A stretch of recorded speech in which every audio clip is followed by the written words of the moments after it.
চলে এলাম ছোট্ট একটা মিনি ব্লগ নিয়ে অনেক দিন পরে, কারণ অনেক দিন হয়ে গেল ভিডিও দেওয়া হয় না। তো এখানে দেখো আমাদের বুদ্ধিগুলো সব খাওয়া দাওয়ার পরে দুপুরবেলা এখন যে যার কাজবাজ করছে, যে যার জোড়ার সাথে এখন রোম্যান্স চলছে। এখানে আমাদের মুখির বাচ্চাগুলো অনেকটা বড় হয়ে গেছে। এবার বাচ্চা হওয়ার পরে এবার থেকে সব এরকম বার করে হ্যান্ড টেম করার চেষ্টা করব। মুখির বাচ্চাগুলো অনেকটা টেম হয়ে গেছে।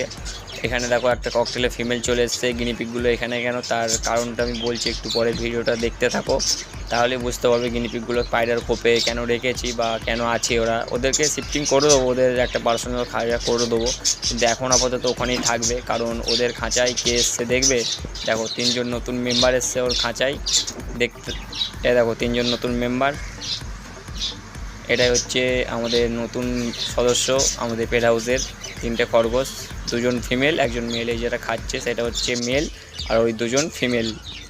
আর এখনও 3 জোড়া খরগোশ ঢুকবে, খাঁচা রেডি হচ্ছে, তার জন্যই কাজবাজ চলছে, ভিডিও করতে পারছি না। আর এখানে দেখো এই ফিমেলটা বেরিয়ে যাবে, যেটা মাথায় রং করা আছে এই ফিমেলটা বেরিয়ে যাবে। তো এই হচ্ছে আমাদের পেট হাউসের আপডেট। টাটা।